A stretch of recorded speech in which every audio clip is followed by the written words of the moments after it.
Good evening, everyone, and thank you for listening to the Futurati podcast, where we dive into how emerging technologies will impact the world and your bank account. I'm Trent Fowler, and joining me, as always, is my co-host, Thomas Fry.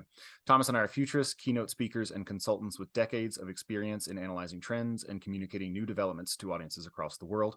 Reach out to us at futuratipodcast.com/contact-futurati if you'd like to hire us for consulting, to speak at your event, or to advertise on our podcast. Thomas, you and I just threw together a last-minute interview with Zvi Mowshowitz. He wrote a very penetrating analysis of the Future of Life Institute's open letter calling for a 6-month halt on training models more powerful than GPT-4. I thought it was very good. I thought he did a good job of making his position known and breaking out his different strategic claims. Did it shift your position at all? I know you and I've gone back and forth on this. My thinking's evolved a lot, has evolved a lot on the issue. So where do you stand now after having talked to Zvi? Yeah, I guess I'm still thinking that maybe if somebody says on the surface that they're going to slow things down, that they're not really going to do it in the background, because it just takes too much to gain the momentum. There's too many parts that are in motion that you I don't know, in the business world it's really hard to stop things that are already happening. And yeah, I mean, you can lay off a bunch of people or whatever, but they're not going to lay off these people. These are the people that are the really hard to get engineers that are really making a difference. And yeah, I don't know. Part of me is saying, well, could in the middle of all this, could we have actually solved one of the major problems of the world that suddenly it won't get solved because we put everything on hold? Yeah, so there's all kinds of crazy issues that come up in my mind. But I love the way he discussed things. I love the way he talked about all the dimensions of what's happening in the AI space. And so, a fascinating interview. I agree. I think that all of that is worth pondering very carefully. And if I could find the time for it, I think it'd be very interesting to do a historical study on prior attempts to halt the developments of very, very powerful and dangerous technologies. I suspect there's a lot of insight there. But for today, the insight that we can offer you is this interview with Zvi Mowshowitz. So without any further ado, here it is.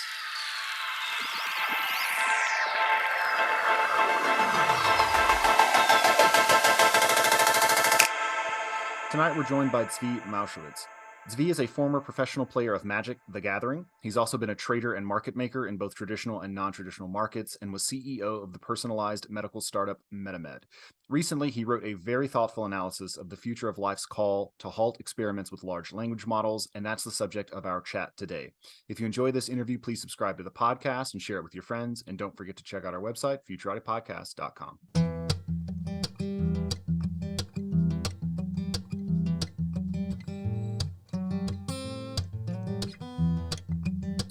Zvi, thanks so much for coming on the show. Absolutely. Thanks for having me. You were hear a little bit about your background, your interests, and what brought you to working on the problems that you're working on today. So, I mean, my background comes from working on a variety of problems. I've been, a rationalist for a very long time. Classically, I'm a professional gamer by trade originally.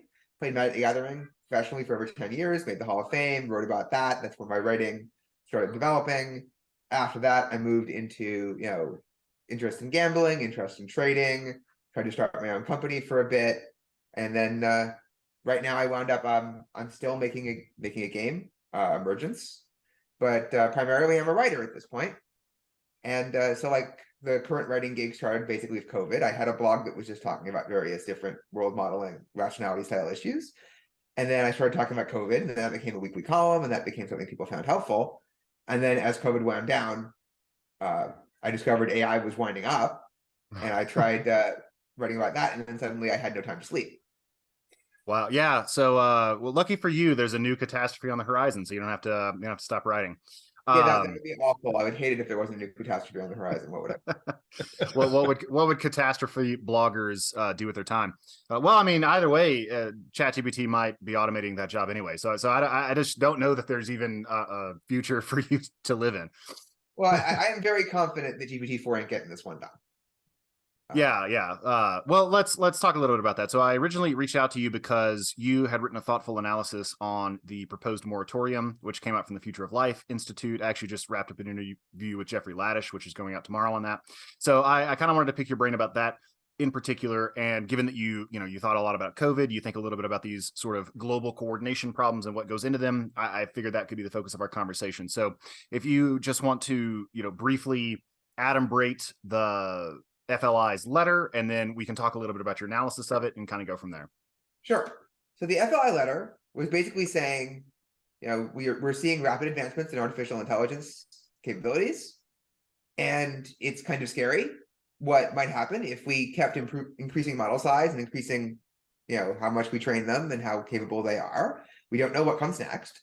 They said both from a short term, they took our job style perspective of societal impact, and a long-term, if you create something that's fundamentally smarter than humanity, how does humanity survive? Existential type of problem. And that we don't have good answers to either of them. And their call was for a 6-month moratorium on training models more powerful than GPT-4. Excellent. And I recall from the letter your framing of the way they conflate these two different risks. It's like, well, there might be technological unemployment. It kicks up to 7%, or maybe it wipes out everyone. And it's like they sort of elided those differences and didn't make a principal distinction between them. That's the framing that I've moved forward with as well, and have deployed in a couple of different interviews. So as I recall, you thought that was okay strategically. I don't remember. So it was clearly a deliberate decision, right? I know the names on this letter. I know the people who wrote this letters, many of them. I know they know the difference. I know that they are worried.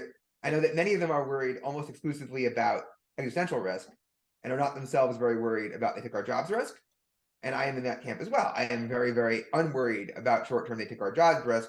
I am very worried about existential risk and worried that, like, when we say long-term, that long-term might not be so long for that kind of risk. Like, it's actually pretty on top of us already, potentially. And I think they made a decision that in order to get broader sign-on for the letter, they would combine these concerns effectively into one. And that's incredibly frustrating for someone like me, who likes to be precise and careful and advocate for the things that he thinks actually matter. And, like, it makes a plenty of strategic sense to do that in order to get this broader sense of sign-on and agreement.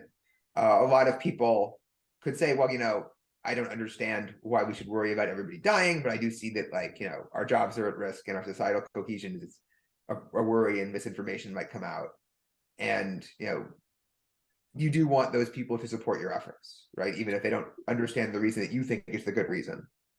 So see, do you see any analogies in history that are parallel to this in the past, like creating the nuclear, the atom bomb in World War II? Does that have any similarities that apply to this situation? I think there's a lot of different parallels in the past that we should think about. Nuclear weapons are, of course, as you know, by far and away the most obvious one, right? Like, we have this weapon that can wipe out the entire planet, or at least, like, kill billions and billions of people and potentially cause a lot of people to starve to death in the aftermath. And, when we had rivals, it was very, very, there was basically no progress made towards not building it. And everyone was in a race because, if we don't build it, the Nazis will build it, the Soviets will build it, and the Soviets saw us building it, and they stole it from us, and they built it themselves, and then it spread to other people. We did manage to get a substantial amount of nuclear arms control, nuclear non-proliferation, that I think leaves us in a substantially better position than we'd be in if we hadn't made those efforts. It's obviously still a super scary situation to this day, and we have to worry. But in some ways it's hopeful, in some ways it's not hopeful. If we only get the level of non-proliferation that we got for nuclear weapons, I'd be very, very worried about AI. I don't think it's the only example. I think we've done somewhat better on some other proliferations potentially. Like, you have to look at biological weapons, you have to look at chemical weapons. You also can think about climate change, right? As a situation in which, like, there's a continuously growing danger. It's in everyone's economic interest to disregard that danger and push forward for themselves. And all the different countries, like, security apparatuses care mostly about themselves and their relative strategic positions. But we did manage to get a significant amount of collective action, and there's significant hope that we'll take action. So one of the arguments is that if we wait, then it gives China time to catch up. Another argument is that if we get smarter, I mean, if we take these tools and actually increase the IQ of humanity to a point, then we can actually kind of see the world with a better pair of eyes to actually come up with the solutions that we can't possibly see through the lenses that we're looking through today. In your mind, do any of those arguments hold merit? So I think they're separate arguments, right? And I would like to talk about them separately, but I think they don't have no merit. Like, there are definitely things you have to think about, the things you have to consider. I think for the China perspective, you have to look at the details of what is being proposed and what impacts what you're proposing would have and on the strategic landscape. So you ask yourself, if you had a 6-month pause in the training of more powerful models, how much would that slow down OpenAI, Microsoft? How much would that slow down Google? How much would that slow down Anthropic? Which are basically our 3 big horses in the race right now, right? They're capable of training those models. Whereas it would have no impact on China because they're not currently capable of training the models in question anyway. And then the conclusion I would reach is both that I believe China is substantially behind right now due to a combination of export controls and CCP restrictions on what forms they have to take, and China's trouble being able to attract talent and do fundamental research, and their lack of previous funding and momentum and so on. But also, I think you have to look at how much would this actually push us back, right, if we did it. And so, the maximum theory is maybe 6 months, but I think that's clearly not correct, right? I think that most of the work that pushes us forward is a combination of, eventually you have to train your new model to upgrade your hardware, but also you have to develop all of your techniques, you have to use your feedback, you have to integrate a lot of things, you have to learn many things. The work doesn't stop just because you're not training a new model, the work continues. And it's the equivalent of you can't, I have, a PC I bought, a year ago, and I can choose to upgrade it next year. I could choose to upgrade it 3 years from now. I could choose to upgrade it 5 years from now. And it will slow me down somewhat if I wait to upgrade it, but it doesn't mean I can't build software. It doesn't mean I can't do things that will help me when I get to the next PC. And in fact, OpenAI, as part of the GPT-4 paper, released graphs that showed that it can actually predict and anticipate what the new, more sophisticated, more advanced models will look like when trained, based on doing very little training that would not be prohibited by these rules. And so what we miss out on is potentially a few months of being able to apply a model in the real world, practically, that's somewhat more powerful. We miss out on GPT-4.5. But instead of getting GPT-4.5, we get GPT-5, right on schedule anyway, right? Because we wouldn't slow down that model. Some people would say, well, once we start a moratorium, will we ever resume from the moratorium? And that's another issue.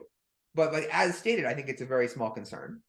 And I think that OpenAI itself raised the possibility that being smarter about training, being more strategic about what you can do with the thing, exploring it is actually where we will get the low-hanging fruit, especially in the economic benefit term, in the medium term.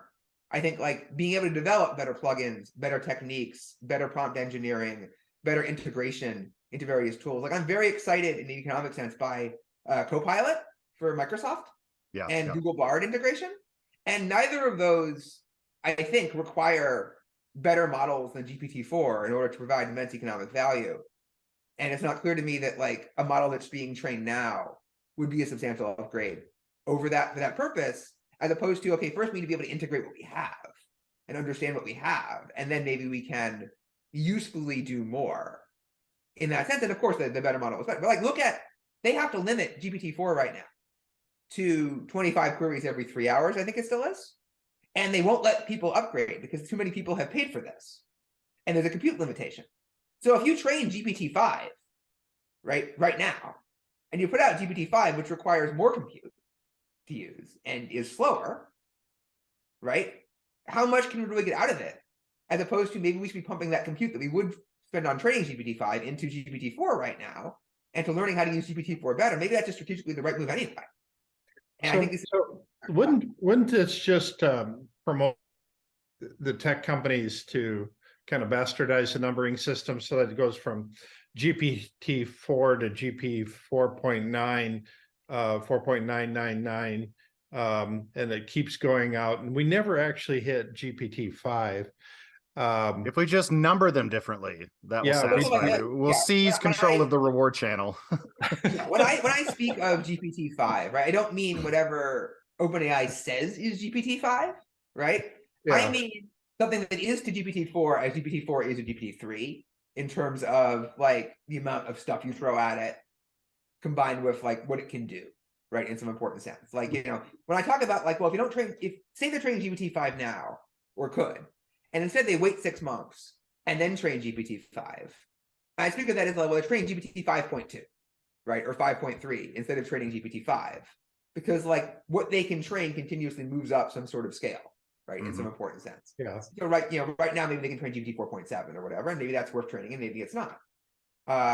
What they choose to label it, like, obviously if the moratorium is agreed upon privately between the tech companies, then they would be on some sort of like honor system or negotiation between themselves to figure out exactly what they would or wouldn't be allowed to train, and exactly, but what they choose to call things, yeah, I mean, obviously that's not the real concern here, right? And like GPT-4 with plugins is in many ways a substantially different product than GPT-4 without them, the same way that ChatGPT was substantially different from GPT 3.5 without the ChatGPT interface. And Yeah, isn't there always going to be some version of GPT 5 or 6 on the dark web that somehow makes it out there that everybody says it's not me, I don't know who put it there, and somehow people have access to it, and messes up all the plans that were set in motion. so there's the important thing one important thing to know about these models, right, is that training a big model is super expensive,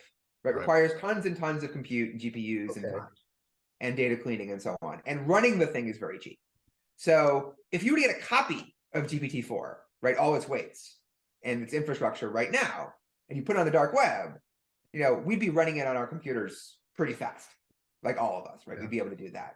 And then like everybody could fine tune it and everybody could do whatever they wanted to it. And this would be, a huge advancement in capabilities very quickly for good and bad. However, who's going to train the GPT-5 to get onto the dark web, right? Who's going to assemble an order of magnitude more compute and an order of magnitude better, more cleaned up, properly formatted data that's been selected to allow the thing to train properly and understand a lot of the techniques? Because like, a lot of what OpenAI did was they developed a lot of tweaks to how you train things that is very much a like engineers, tinkerers, like try a bunch of little things and layer them on top, and each one is a 1% improvement to our performance, rather than having one big insight that you can necessarily copy. And so if you wanted to be an open source model, we have open source models now, right, that are like equivalent to about 3.5, 3.6, something is like my best estimate from what I've seen. And so like if you didn't train GPT-5, maybe we'd be able to train GPT-4 like next year through like the open source style methods, or like Facebook would be foolish enough to release another copy of a better trained model like they did with Llama. But I don't think there's that much risk that someone's going to put GPT-5 equivalent on the dark web. I think that's even less likely, like quickly, than the worries about like China training a GPT-5 behind our backs. Like I think these are but over the long term, I agree. Like, if 10 years from now, right, is there any chance that we won't have a GPT-5? Well, if we didn't want a GPT-5 in 10 years, we would need to do like Eliezer Yudkowsky style proposals to like track all the GPUs and severely limit what people could do and actually like physically stop people, because Moore's law is broken but not completely broken, and there'll be more GPUs and there'll be better GPUs and there'll be more compute, more developed techniques, and the open source people will keep working. So we can't stall it forever, but the hope is that if we slow down a bit, we can develop better techniques and better understand what we're doing. Hello, this is Trent Fowler, co-host of the Futurati podcast. One of the most common pieces of marketing advice I've come across is to know your audience and give them what they want. One difficulty in podcasting is that it's actually pretty hard to do this. None of the major platforms give us any way to reach out to you, our listeners, to find out what you enjoy about the Futurati podcast and what you'd like to see done differently. So we've decided to record this commercial and ask you directly to reach out to us. Head over to futuratipodcast.com, go to the contact page, and drop us a line. Tell us about your favorite and least favorite episodes, what you'd like to see us cover in the future, and anything else you want us to know. We produce this show for you, and we want your advice so we can make it even better. Thank you. Before we do it. Yeah, my read of the strategic landscape is pretty similar. So based on interviews that Sam Altman has given, training one of these models requires truly stratospheric engineering talent. And it's often a matter of having, $20 million to throw at compute, and also people who can make, 150 separate little optimizations that actually get this thing running and achieving state-of-the-art performance. And so there is kind of a window of opportunity for coordination among the half dozen entities that are even capable of doing this kind of thing. And so that's sort of the heart of the interview. I wanted to ask you about that. I mean, as somebody who's written a lot about COVID, a lot about collective action failures. What sort of coordination mechanisms or proposals do you have for these companies, slowing down the research, boosting our chances of understanding these models and using them safely, and all the attendant issues in that? Like how should they proceed? So the good news is that we have a very limited number of entities involved in this discussion, right? If you had 50 different labs that were roughly on pace, be no chance. Only government action could possibly help you, right? The only thing you can do is pass a law, have a dictate come down, and then try to enforce it. With 3, right, you have much more of a chance, because a lot of with the AI summer potential, right? That these companies can harvest big gains from their currently existing models and tweaking and developing their currently existing models for a substantial amount of time, as long as nobody else puts out a better model that suddenly is the new shiny that drives people away from them. So there's a significant opportunity there. Also, all 3 companies have people who are serious about and understand that AI safety in the existential sense is a real problem.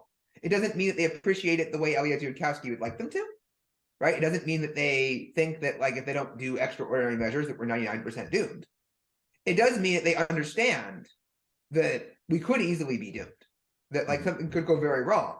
So Sam Altman has spoken extensively about how he has read Eliezer Yudkowsky and how he appreciates the risks.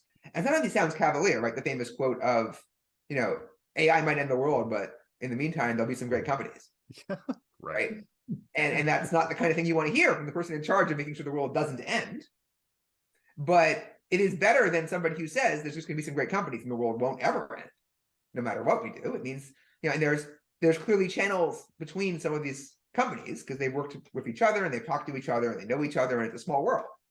Anthropic was founded explicitly in order to be safe and to proceed safely, and still has a substantial amount of corporate apparatus, no matter what happened in TechCrunch and no matter what they're trying to race for, that gives them the ability to make safety first strategic decisions if given the opportunity. If OpenAI proposed a pause and Microsoft and Google were down with it, it seems very likely that Anthropic would say yes.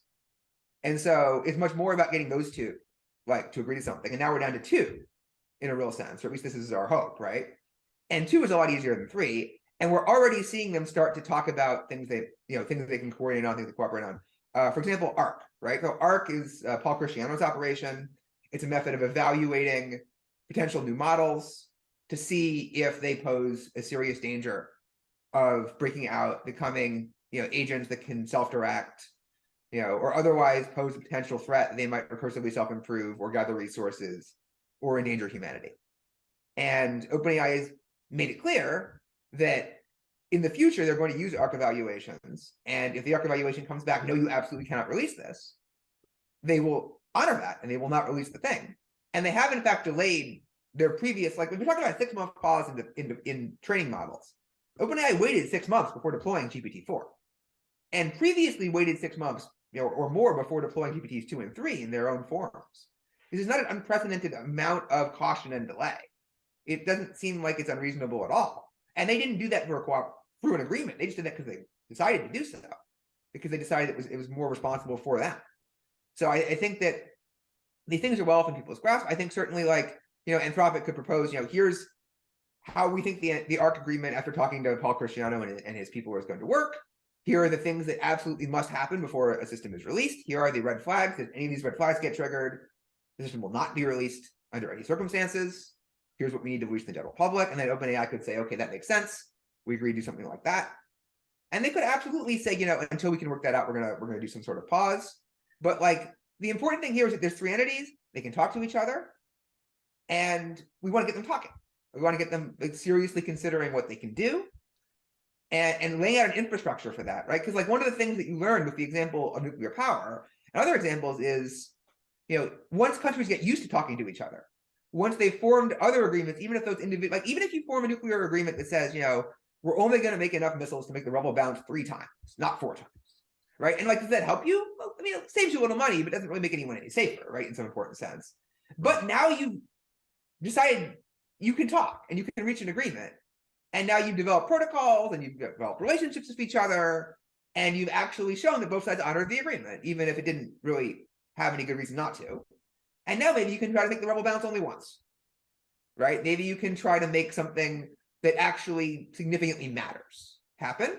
And that in fact did happen later on, right? We had various START treaties and various other things that like significantly changed potential outcomes for the better, I think.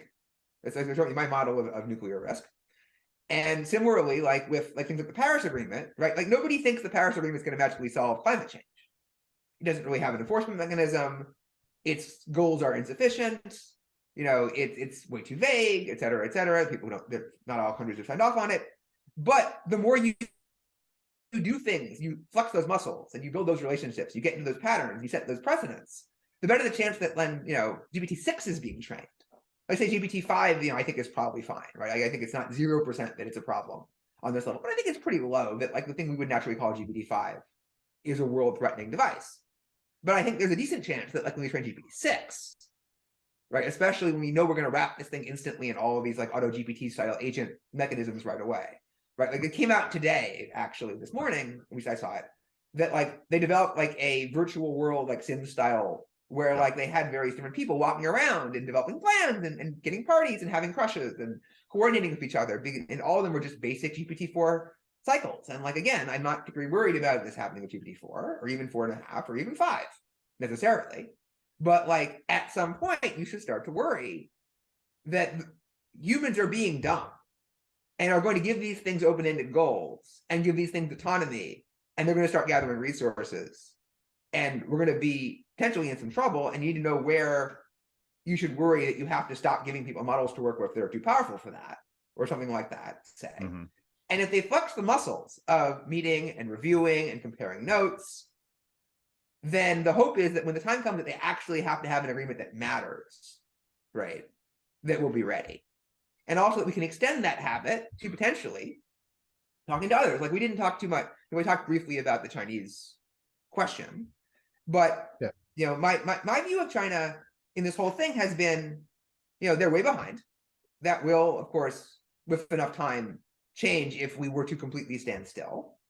But they actually have a lot of handicaps in this process. And my model of the CCP and the Chinese government is that what they are overwhelmingly worried about is a strategic disadvantage and being threatened by our developments, not that they need one for themselves or else, right? They need one because we have one. They need to not lose the race. They don't need to win the race. What they are understandably worried about is that AI is the strategic, economic, military, social equivalent of nuclear weapons. And if we develop it full blast, then we will dominate the world, right? That we will have an overwhelming strategic advantage, military advantage, economic advantage, that people in China will be using effectively our tools to navigate everything in the world. There's nothing they can do about it. And then like what happens when someone asks, what about Tiananmen Square? Right? Like, or anything else. And they don't know how to control that. So they need to race. But, it is very much in China's self-interest. And I don't understand why people don't talk about this more. For everyone not to race, right? If we said we're going to create an AI summer where you don't develop your models and we don't develop our models, and we just refine our applications and get the benefits of what we've already discovered for a while and proceed slower, well, that's greatly in China's advantage. So like China would have to proceed, like make a deliberate choice to either proceed openly with continuing to develop things when we have made it clear that like their agreement not to do that is what's holding us back. If we were to go to them and say, we have an agreement as long as you play ball, right? Like, and that's the carrot and the stick are entirely like, we're not threatening you with anything. We're just like, well, if you agree, we can do this. And if you don't agree, we can't do this. We won't hold together. And, or they can try to proceed in secret. But now you've got, like, the problem is so much harder, right? You need these massive training runs with these tons of highly skilled engineers. And now you're telling them that the United States can't figure out they're doing this? How are they going to gather data? How are they going to commercialize this? How are they going to use this? Right? Everything so far has been iterative. It seems very implausible to me that they could pull this off. And we would find out, and then that would be the end of the pause. And so it seems highly plausible to me that China, in fact, will play ball if we just, I don't know, but ask it nicely is the right term for it. It's not like trivial. I'm not saying it's easy, but like, it's really not as outlandish or crazy as people make it out to be. We're actually in a relatively good situation here, right? And like, if you propose, well, the only way we can get China to stop is to get an overwhelming advantage first. Well, what do you mean by that? Right? Like, that's like the Tower Cohen position, right? But like the idea that like, because we must beat China, we must get even more of a lead. We must like develop our capabilities even more because those capabilities are dangerous. Well, do you intend to actually gain a decisive strategic advantage over China? And if you do, what are you going to do with it? Right? Using AI. Are you going to actually like dare develop AI that can gain decisive strategic advantages and deploy them for the purposes of gaining decisive strategic advantages? That does not sound safe to me at all. Yeah. Right. And then the question is like, well, what are you going to do? What's your pivotal act? Going to stop China then? Because I don't think they're going to be in the mood to cooperate that much more than they would be under my proposal at that point. No, surely not. Are you enjoying this episode of the Futurati podcast? If so, please like it, give the show a 5-star rating on Apple Podcast, Spotify, or wherever you get your podcasts, and share it with your friends. By far, the best way to help us grow is to spread the word on social media, which will expose our content to more people and help us continue to bring you interviews with world-leading experts in AI, quantum computing, cryptocurrencies, and so much more. Thank you in advance. So I've been working with tech companies pretty much all my life, and one of the hardest things to do is actually get to a point where you have momentum, you have things moving, you have things working, and for somebody to come in and ask to slow it down, that's like saying the wrong words to these people. Maybe there's some higher level managers that will give window dressing to that will make it sound like they want to play ball or something, but I can't possibly imagine the tech operation in the background actually slowing down. I think it's taken kind of moving heaven and earth to get to this point right now. Is that realistic to think that that they will actually slow down? I have a real hard time believing that. Well, we do have some advantages, right? We know for a fact that they're not actually moving at the maximum speed they could. Like, there's no doubt that DeepMind could have deployed a lot more commercialization, could have trained a lot more models, could have been much, much louder about its progress than it was. We know that OpenAI has successfully held back each of its models for at least a number of months after deployment, is not proceeding as fast as it, in theory, could. And we know that, like, a lot of these companies were founded explicitly and deliberately with charters centered around safety. Right? I mean, Google is different, but like DeepMind was not. Like, Denis Savas founded DeepMind out of the concern about what AI might do, the same way that OpenAI was founded out of concern and Anthropic was founded out of concern. And yeah, those of us who raise those concerns kind of like feel weird about this, and like maybe we shouldn't have told them about this concern in the first place, and we'd all be better off. But what's done is done, and we do have those advantages. We might as well use them. I totally feel what you're saying here about, they have momentum, they're feeling good, you're telling them to stop, that's crazy talk. And I would say we're definitely not telling them they should leave people off, or that people should stop working on like making their AIs do things or become, more able to be beneficial to people. We are asking them to redirect their efforts in ways that move their capabilities in a less dangerous fashion. And also that like a unique situation is going to eventually develop where they're going to have to make these decisions. And we're hoping that the people in place have heard enough of the arguments, understand enough of the reasons, have seen enough with their own eyes right? Because they're internal and they're seeing their models. And I'm sure that everybody inside all three of these companies, right, has seen all of the failed training runs that they didn't release about, and all of the things that they tried they didn't talk about, that caused these things to go kind of nuts, that caused these things to do things we absolutely do not want them to do, that caused them to be scared quite a lot, right? Like OpenAI once trained with a flip sign on the reward function. Like they actually just did that. And they got a model that like actively tried to do as harmful things as possible. And they realized that they shut it down because it's not capable enough for that to be scary. But like, that's the stuff that we hear about. What are the stuff we don't hear about? Right? It's got to be super scary. And they know all the things they've tried that didn't work. And they know exactly where their stuff starts breaking down in ways that we don't know. So, you know, and at the same time, like, you know, every tech company also has a legal department, right? Every tech company has a regulatory compliance department. Every tech company has public relations departments, and all of these people worry about what happens if you move too fast. And there are going to be some very, very legitimate concerns, right? Even on a non-existential level. Because like if you release a model that we are worried could become existential, right? You should be very worried, even if you think that's crazy talk, that somebody's going to like blow up something, or like some sort of thing's going to break down, and it's going to be $100 million worth of damage, or 5 people are going to die in an accident, right? Or there's going to be some sort of misinformation scandal and you're going to get sued for $11 billion, right? Like, and you have to be concerned about that. And if you move with maximum speed, it's going to happen, and you are going to get sued out of existence, and the public is going to turn against you, right? Which is why, you know, OpenAI is clearly taking a lot of precautions and slowing things down, at least enough that they feel like the short-term risks have been contained. And that's why GPT-4 is remarkably crippled, right? Like if you think about what GPT-4 can and can't do and will or won't do for you, right, under its current structure, like their reinforcement learning from human feedback has been taken as a sledgehammer to this thing's creativity, a lot of the thing's capabilities. Like I would say a substantial portion of the things that I would want to do in practice with GPT-4, GPT-4 will just say no, right? And these things are not actually dangerous. They're not actually harming anyone.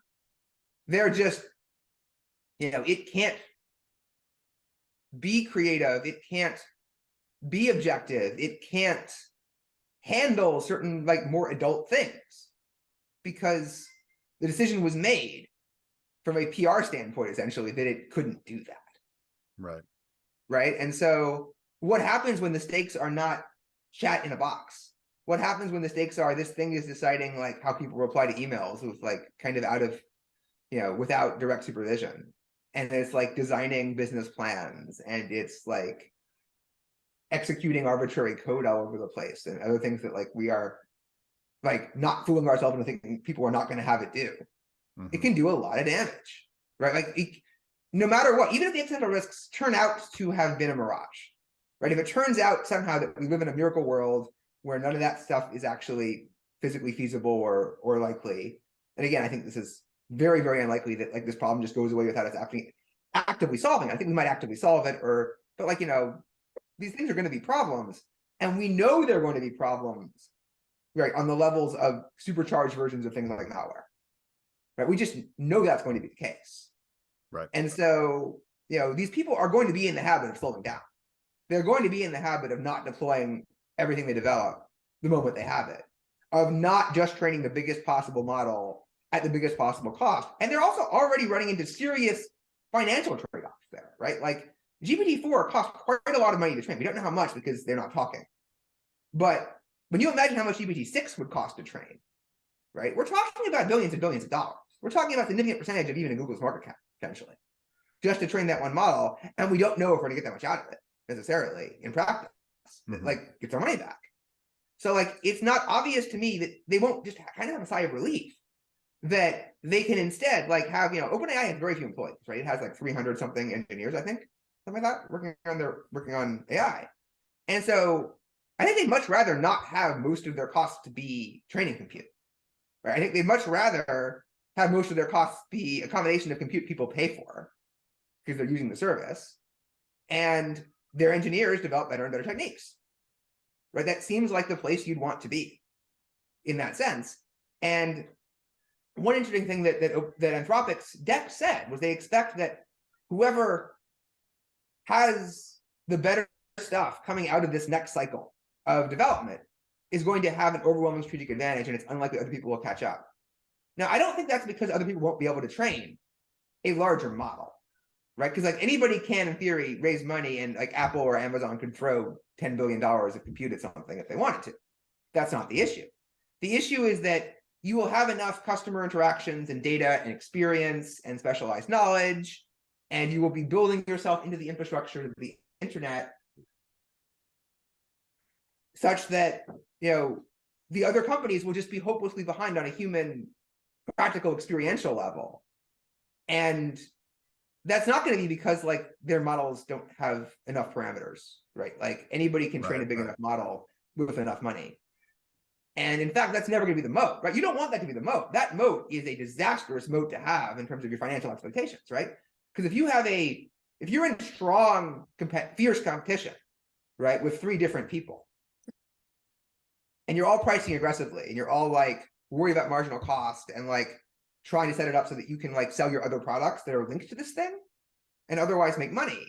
You, first of all, you do not want these other entrants, right? Like, but like, you also just don't want fixed costs. Like fixed costs are how companies die, right? Like you want your costs to be marginal in this sense, right? Because they're all competing and price equals marginal cost if you all compete fiercely, and then everyone has a fixed cost. They're just sitting there and they lose the money. That's not good.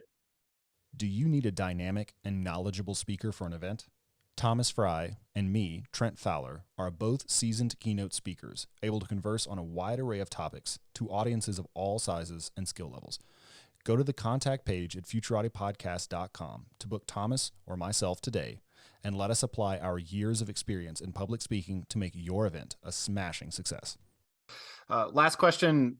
You know, would you say on net you're hopeful about the directions that you're seeing, the signals that are coming out of the market, or is there still a lot of cause for worry?